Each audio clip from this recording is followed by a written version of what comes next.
Olá pessoal, tudo bem? Eu sou o Bernardo, sou piloto de avião e professor, e hoje eu quero bater um papo com vocês sobre um conceito que a gente não vai ver nos aeroclubes como um conceito para ser avaliado, mas que é uma coisa que está muito em alta hoje em dia. Esse ano de 2025 e o final de 2024, a gente tem visto um aumento significativo no número de acidentes aeronáuticos, e parte desses acidentes foram aqui no Brasil, e aí isso levanta uma discussão que a gente pode ter, claro que considerando o processo investigativo, ainda estão iniciando os processos e isso demora de 1 a 2 anos aí pelo CENIPA para que saia a investigação de fato. Mas uma coisa que a gente pode observar que parece ser um ponto contribuinte para esses acidentes é o processo decisório, o processo de decisão de um piloto. A gente não vai ser avaliado no aeroclube de forma direta em relação a um processo decisório, não vai ser um fator que você vai reprovar um voo, por exemplo, mas é uma coisa que indiretamente vai fazer a sua vida ficar mais fácil ou mais difícil, principalmente quando a gente está pensando na carreira de piloto. Esses processos decisórios são um fator que a gente sempre vai lidar enquanto a gente estiver voando, seja como aluno piloto, seja como piloto comercial, piloto de linha aérea. Eu, por exemplo, tive um caso muito interessante no aeroclube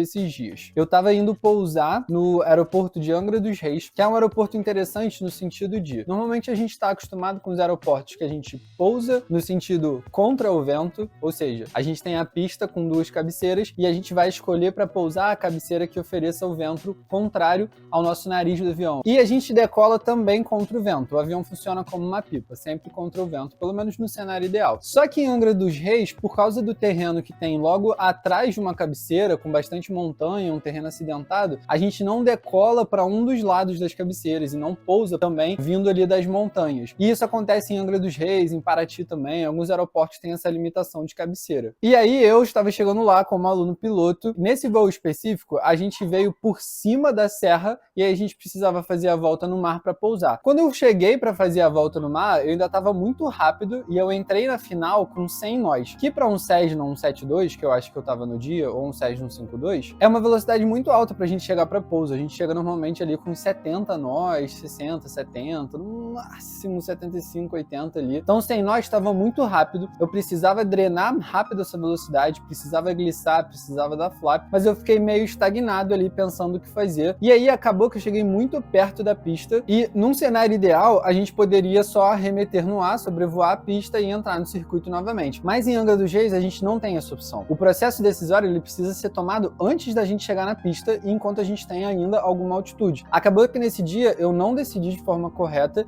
e o meu instrutor interveio e falou pra gente arremeter e já virar direto pro mar, aproveitando que a gente ainda estava com altitude. Por coincidência ou não, a gente estava muito rápido, então a gente ainda tinha alguma condição de voltar a subir rápido e livrar para o mar. Isso me fez ficar refletindo sobre esse voo e sobre o processo decisório. Numa operação como essa, por exemplo, que é uma operação que a gente pode encontrar na nossa vida como piloto, a gente precisa tomar uma decisão antes do pouso. Ou a gente vai para o pouso completo, bateu num pássaro, alguma coisa, cara, pouso completo, ou a gente já arremete antes. A gente se condiciona, no caso de uma operação como essa, a já tomar a decisão antes do normal. E existem alguns desafios e algumas aproximações que a gente precisa estar preparado para esse cenário. Então o processo decisório é essa capacidade que o piloto precisa formar a partir do aeroclube já, de você tomar a decisão que seja a decisão mais correta para aquela situação. Muitas das decisões que a gente vai acabar tomando enquanto a gente está como piloto não são necessariamente as melhores situações, mas para aquele dado momento que você está vivendo ali, você está pilotando e você precisa tomar a decisão, vai ser a melhor decisão possível, claro que considerando que não aconteça nenhum acidente ou alguma coisa do tipo. Então o processo decisório ele é muito maleável no sentido de ser certo ou errado até o limite da gente realmente colocar a aeronave em risco, colocar a nossa vida em risco, mas existem diversas discussões que a gente pode ter sobre qual a melhor decisão. É muito comum a gente ver vídeos de pilotos voando e a gente na nossa casa opinar sobre, falar, mas o piloto demorou muito para fazer isso, o piloto tomou uma decisão muito ruim porque o vento estava assim, não sei o quê. E claro, a gente de casa, no conforto, sem estar tenso, sem estar com o chefe falando atrás, com um avião lá suando, tomando a decisão, é muito fácil. Quando você está no voo e está incluso naquele ambiente, às vezes até até uma visão restrita, focada para aquela determinada situação que você tá, não necessariamente você vai pensar da melhor forma possível. Mas claro, a gente como piloto tem sempre a função de se manter atualizado e de estudar um pouco essas situações também, de acordo com os acidentes que acontecem, com os incidentes que acontecem, para tentar tomar a melhor decisão possível quando acontecer alguma coisa, que espero que não aconteça, mas caso aconteça alguma coisa, a gente precisa tomar essa decisão. Então o ambiente do aeroclube é um ambiente muito importante para a gente já treinar isso, desde o nosso piloto privado. Claro que no piloto privado, a gente ainda não toma as decisões mais importantes. Por exemplo, se o tempo estiver muito fechado, o instrutor que vai falar no final se a gente vai voar ou não vai e tudo mais. Mas já é importante que você discuta sobre, que você comente, que você pergunte, ou até pergunte pro instrutor, cara, por que você tomou essa decisão? Não de forma imbativa, tipo assim, pô, eu quero voar e o cara não quer deixar, mas de forma para entender o raciocínio dele mesmo, pra gente formar a nossa noção de segurança aeronáutica quando a gente estiver pilotando um avião de fato. No piloto comercial, a gente já tem um pouco mais de liberdade para tomar essas decisões. Então teve voos que eu, como piloto, decidi não voar. Às vezes o tempo tá ruim, o avião tá com alguma condição que pode atrapalhar o seu voo, ou você tá tenso, aconteceu alguma coisa antes do voo que você tá com a cabeça longe. Então existem alguns fatores antes até do voo, não necessariamente relacionados ao avião, mas relacionado a gente, ou relacionado ao avião, ou relacionado à meteorologia, que a gente precisa tomar essa decisão, precisa treinar o nosso processo decisório. Eu, particularmente, sou uma pessoa muito indecisa e eu não tenho muita autoconfiança.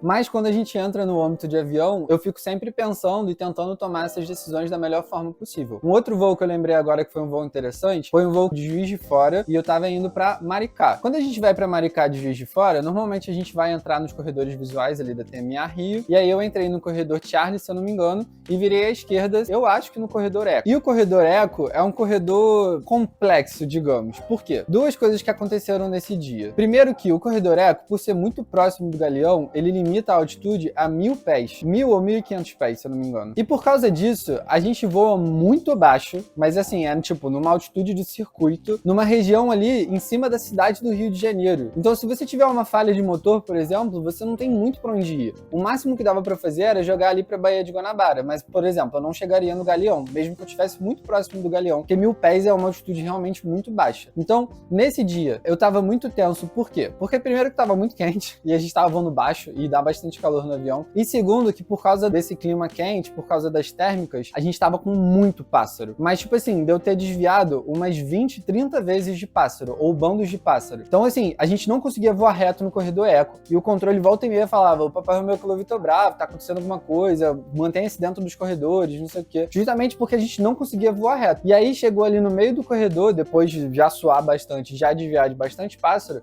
que eu decidi voltar. A gente não foi até Maricá, eu falei com o meu instrutor pra gente voltar, que eu não tava confortável pra continuar aquele voo, e aí a gente decidiu por voltar. Mesma coisa, passou por bastante pássaro, mas deu tudo certo. E uma coisa que eu pensava muito na hora daquele voo era sobre aquele acidente que a gente teve em São Paulo, que o avião pousou na Avenida Paulista. E aí eu tava nessa, tipo assim, cara, se eu pegar um pássaro, que é uma coisa que tá bem latente na situação que eu tô incluído agora, eu vou cair em cima da cidade do Rio de Janeiro. Tipo, não tem muito o que fazer, o avião não vai planar por muito tempo, a gente vai ter que fazer alguma loucura pra conseguir pousar em algum lugar minimamente seguro. Então, assim, primeiro, recomendo que não voe no corredor Eco, principalmente em dias quentes. E é uma coisa que o meu instrutor falou, até que ele ia comentar com os outros instrutores do aeroclube, que o corredor Eco não é um corredor muito legal de se voar. E porque normalmente a gente não voava mesmo pra esse corredor. Não foi uma experiência legal, mas foi uma experiência boa pra quando a gente pensa nesse processo de decisão que eu tava comentando antes. O processo decisório é uma coisa que você pode começar a treinar do seu dia a dia já. Tomar as decisões mais básicas do seu dia e principalmente relacionado à aviação. Por exemplo, hoje eu tava decidindo de ir pro aeroclube ou não, só que o tempo vai estar ruim. E aí eu posso pagar pra ver e às vezes até criar uma situação chata de querer voar, entrar no avião e decidir por não voar na hora, porque tem um CB gigante em cima do aeroclube. O processo decisório já entra aí, na decisão se a gente vai voar ou não vai, se a meteorologia vai ou não vai estar boa, se o avião tá ou não voável, porque às vezes o avião tá com alguma coisa, algum defeito, alguma falha, que pode até sair pra voar, mas você não se sente confortável, por exemplo. Ou o vento tá muito forte na pista, ou a pista tá com alguma limitação, alguma obra que pode te atrapalhar. Então existem vários fatores que podem influenciar na segurança do seu voo voo. E desde o aeroclube é uma coisa muito importante que a gente treine já. Você vai ver pilotos de linha aérea, pilotos de executiva, que sempre estão lidando com esses fatores de decisão, principalmente em executiva, por exemplo, que a gente tem o chefe pedindo para voar, o tempo tá uma bosta, o controle tá